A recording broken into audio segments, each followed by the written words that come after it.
Hey there guys, and welcome back. Sorry about the delay in posting last week's video. A couple computer issues at my end. Got them fixed up. We're back up and running now. But with that being said, we'll continue this week with part 3 of how to make your own picture frames. I hope you're enjoying it so far, and as I said before, I hope it's inspiring some of you to stop spending or wasting your money buying the junk frames and to start making some of your own. So with that being said, let's carry on with part 3.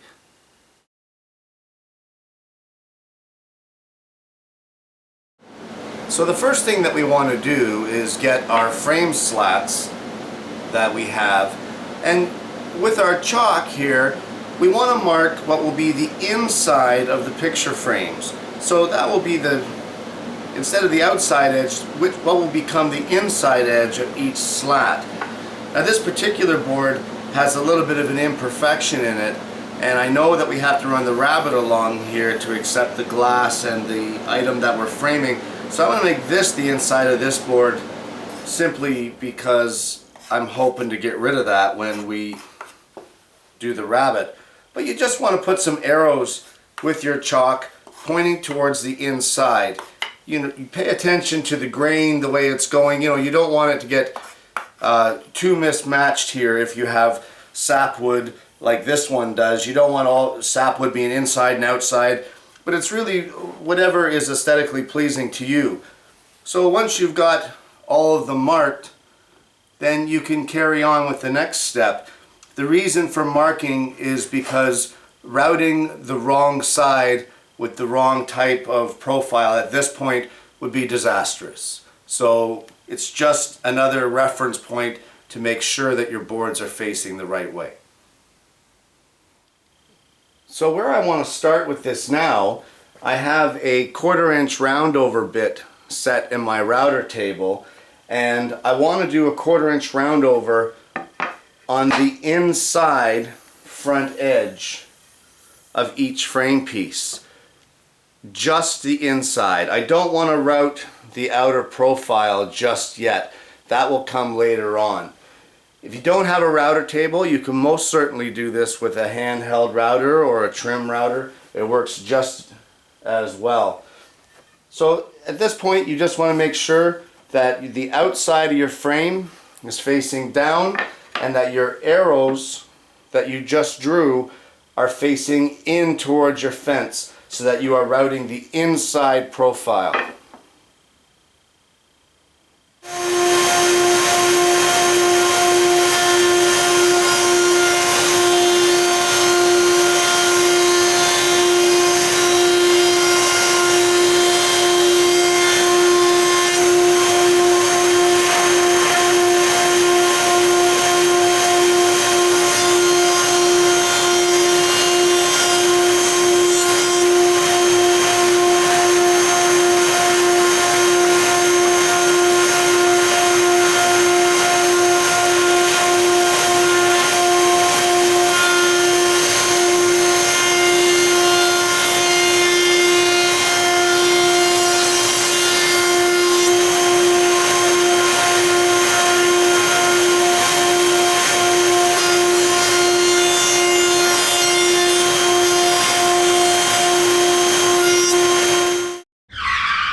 So a couple things to keep in mind when you're routing on the router table or the handheld.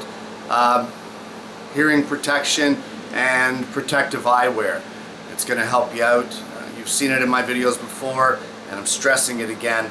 Don't forget your protective equipment.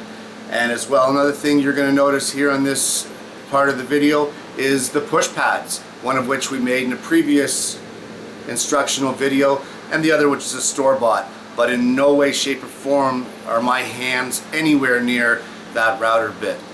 They take no prisoners, and you don't need to lose a digit. So use some push pads for this, guys. So at this point in time now, we've got the inner profile, and it's just a simple one. It's just a 1/4 inch round over. You can get as fancy as you want here, but I prefer just a simple frame and a simple 1/4 inch round over. Don't do any sanding at this point in time. When we go to glue the frame together, we need to use the profile as an alignment. And if you start sanding now and start messing with that profile, your alignment's going to be out. So leave it au naturel for now, and we can do the sanding later once it's all glued together. But the next step that you want to do is you want to route the inside rabbet joint that's going to accept the item you're framing, your backer board, and your glass. So what you need is the thickness of those three. That will equate to the height of your router bit. For me, I like to use frame turns. I think they're a little more professional, and I'll show you about those a little later. But if you're going to use brad nails to hold your framed item in place, just remember that you need that rabbet a little bit deeper to allow some material for those brads to actually dig into. So we're going to set up the router, and we're going to route this rabbet joint to accept our glass and our framed item. So here we have a mock-up of our framed item, our plexi or glass, and our backer board. And we'll just take a measurement of that, and we've got 7/32 of an inch. I don't know how well that's showing on the video, but 7/32. So that is going to be the height of our rabbet joint for these frame slats. So I've got a rabbet cutting bit in here, or you could use a straight cutting bit, whatever you like. Anything that's going to give you a straight 90-degree rabbet cut. And I've got my 7/32 Veritas block there, and we'll just overlap and adjust for the height at 7/32.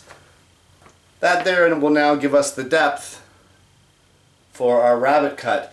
For my particular frames, I like to make the width of this rabbet 1/4 inch.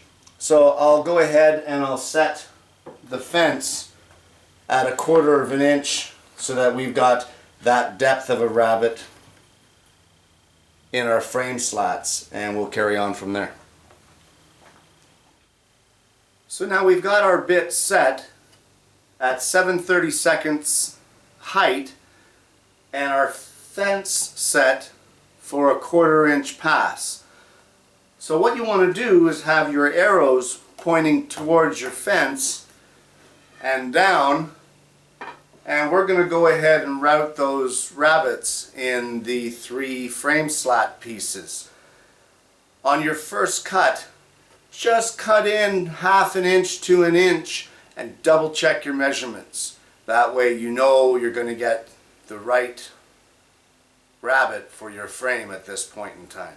So a 1 inch pass, and then check your measurements, and then route all 3 for the back of the frame on the inside cut for the rabbet that accepts your glass.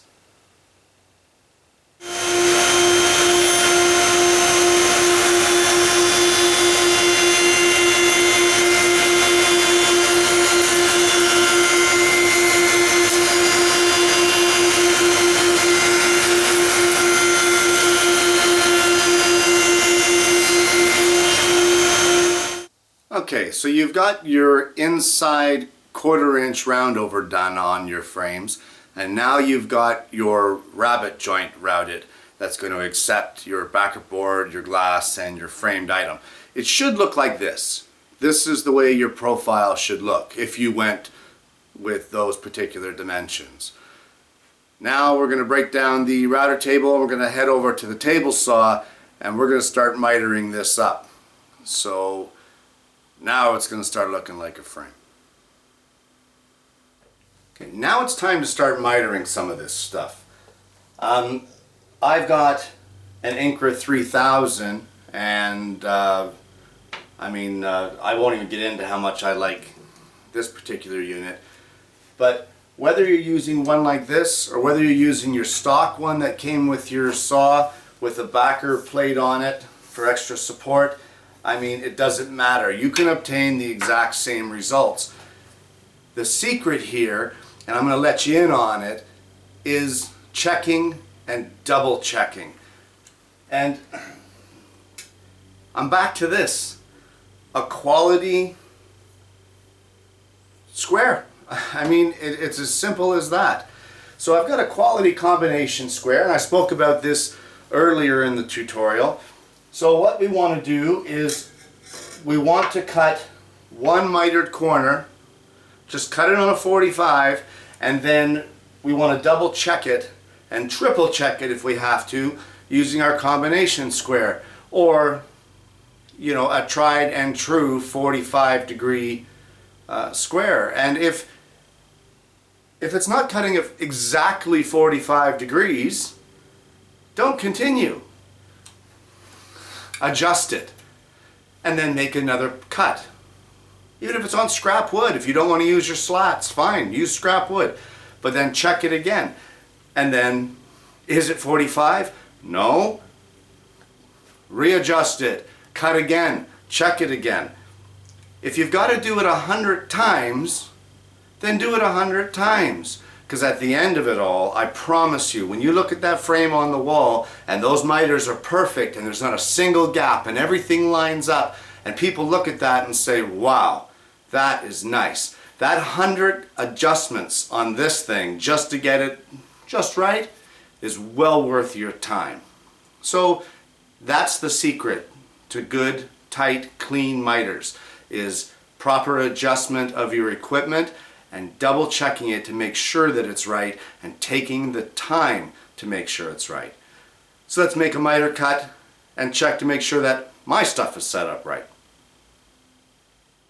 Okay, I don't know how well you guys can see that, but it's right on the money. That's about as perfect of a 45 as you're going to get. So at this point in time, we're going to go through and cut one end of each of our frame slats at a 45 degree, ensuring that our routed edges are on the inside of that mitered corner. Okay, it's at this point in time that some guys can get a little confused, and understandably so. I mean, now comes the measuring, and the measuring of the 45 is a little different for a picture frame, and the reason it's different is because of this rabbet joint. This causes a little bit of discrepancy. So I'm going to show you the easiest way that I have found to do this, and it's foolproof, and it involves our backer board. So this is our piece for the side slats, the one that we will be getting 2 out of this one particular board. So this corner right here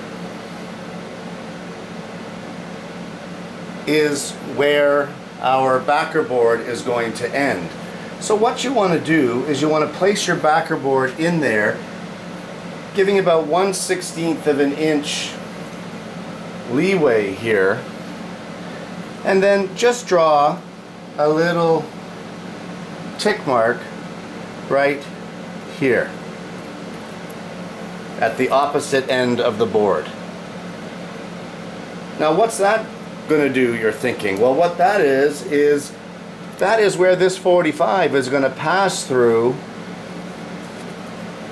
to make your cut. So what we're going to end up doing now is taking our combination square right back to this combination square again. We're going to line it up on the 45, line it up with that little tick mark that we made, and draw a line. There is our 45. There is the size of our side slat. Take the piece of board now and rotate it, and take your combination square and transfer that line onto the back edge of your piece, just like that. This now becomes the length of your side slat. So we can take this over to the saw and cut this. However, because of the way it's set up on the fence, the blade is actually going to hit here. So you want to transfer that 45-degree mark all the way around. And now you can set up the saw to hit correctly for your 45. So I'm going to take this over and I'm going to cut this piece, and because they're both the same for the side slats, I'm going to cut it at the other end as well, and that'll give us our side slats. So I've cut my one side slat here, and what I like to do actually is cut it a little proud and then inch up on it, testing as I go.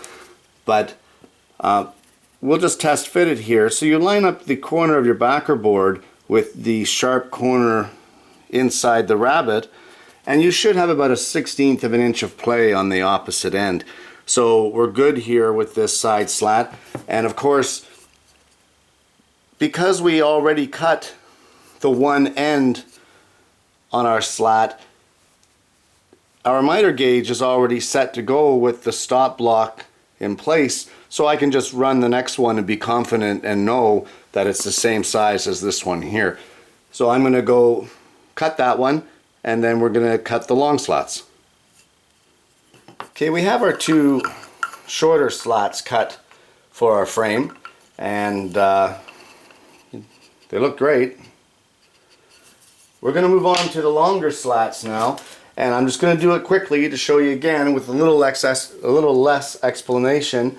But take your miter, your backer board, line it up in your miter, make your little mark there where the cut would be, get your trusty little combination square, line it up with that line, and transfer your marks all the way around your board. And that, of course, will give you the proper length for your frame.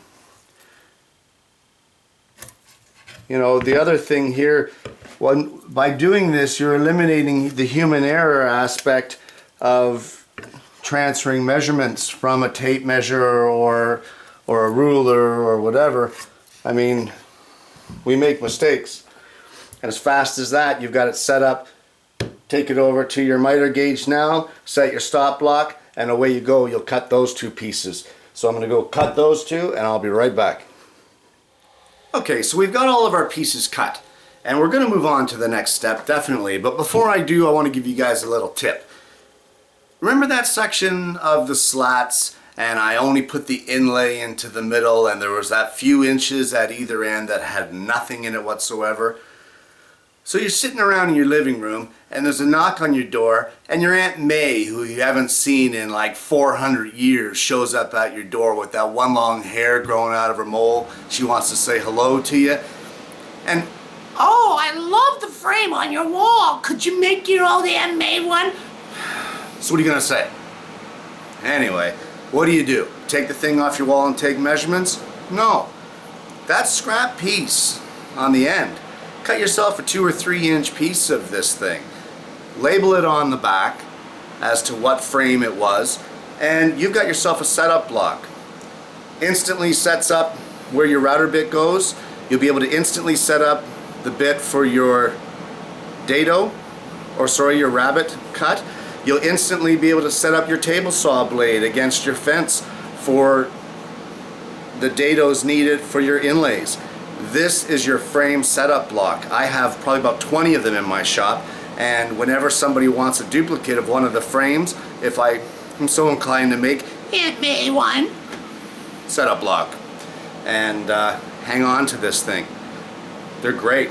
Drill one little hole, put them on a piece of string, hang them on the shop wall, and you're good to go. Now let's quit screwing around with Aunt May and let's get this frame put together. Alright, the next thing you want to do is you want to do a dry fit for this frame. It's just a dry assembly, no glue, just to make sure that everything fits the way that you'd like it to. What I have here is the Veritas frame clamp, and this thing's fantastic. I really like it. I've used several types of frame clamps, and I got rid of them all, and this is all I use now. But here we go with a dry fit. I hope this works okay, because here I am doing this on video for the first time here. But we're just gonna put it together here on the clamp and snug the clamp up, and we want to see how well our miters are working. And the thing when you're clamping this together is you want to watch, especially with inlays, for the alignment of them to make sure that everything is coming together the way that you would like it to. As well, your horizontal alignment, the way the different boards mate at the joint. It's not so much of a problem on the face because you could always sand it flush, but where it really makes a difference between a so-so frame and a professional frame is on the back. And that here, for where the glass sits in this little groove here, if that's not flush, you're going to have some problems. And you may need to do some chisel work in there and straighten it out. Well, this is what we've got, and I don't know how well the video is showing this, but those miters are right on the money. Our inlays line up beautifully. I mean, that's a nice looking frame, and there'll be a lot more contrast with this once a finish is laid onto it. And of course, you want to test it, not just for how the miters fit together, but how your backer board fits. Because if your backer board doesn't fit in your frame, then of course neither will the thing that you're framing. And there you go. That's a nice fit. We've got about a 1/16 of an inch of play there, which is good. You want a little bit of room for expansion. And there we have it. So we're going to carry on and glue this together. We'll do some gluing tips, and we'll move on now that we've done the dry fit with the next step of this frame build.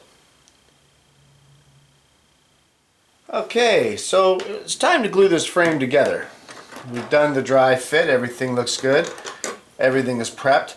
I've laid some wax paper down on top of my bench here just to keep any of my frame parts from sticking to my bench. You're also going to want a few items readily available. Some water, you're going to want your glue obviously, and some Q-tips. Q-tips are important for squeeze out and for cleanup.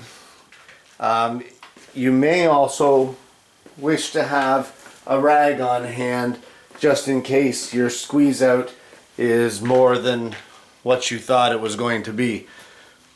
So I'm just using regular Tite Bond here. Just regular wood glue, Elmer's, Tite Bond, any of them will do. I just want to say that up until this point there's been no sanding on these surfaces, and I explained that earlier, that you don't want to change any of these profiles. So there may be some rough spots there. I can see where I've marked it. That will all be taken care of once the glue is dry. So you want to apply a fairly liberal coat of glue onto each side of the frame, and once you get it spread, some people say you need to put it on both surfaces of the wood. I don't know, I guess it's up to you. I don't personally, and I've never had a problem, but either way, so put it on your end pieces, sit it in place there, and then get your second end piece. Give a fairly liberal coating here of glue on both of the pieces. Spread it out, make sure that it's evenly coated on your entire miter. Same with this side. And you basically sit it in place and get her clamped together. This clamp is really simple to use. It makes clamping up frames very easy, almost foolproof. You can see we've got quite a bit of squeeze out here and here at all the joints. That's actually a good thing because that means we've got good coverage of glue in that joint. Now at this point in time, what you want to do is check it to make sure you've got alignment at the back, and I can see that there isn't, that the alignment's a little off. So we'll clean out some of this squeeze out, or clean up some of this squeeze out that's here. And this is kind of important. This is where the Q-tip really comes in place to get into those little nooks kind of thing. I haven't really cranked this down yet, so I'm just taking out the majority of the squeeze out here. So at this point in time now, I'm going to continue around to get the rest of the squeeze out, and when I do that as well, I will also be pushing down and aligning these surfaces here to make them even, and then tightening the frame together. And then when I come back, that'll be done. And at that point, we're going to call it quits for this week. Again, I don't want to make this video too long and bore you guys too much with this sort of thing, but it's glued together. You can see here that all of the inlays all line up beautifully. The frame is looking great. Very importantly is the alignment of the rabbets that will house the glass in this frame. You want to make sure that they're all level so that you don't have varying planes that could break the glass when it's all put together. Again, we've done no sanding thus far. A frame is only as good as the joinery that you use, and right now this is just butt end glued up joints, and if this should fall off the wall, she's going to break.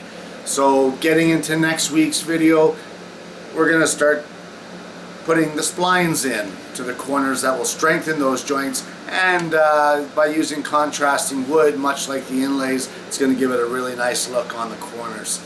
So with that, I'm going to leave it for this week.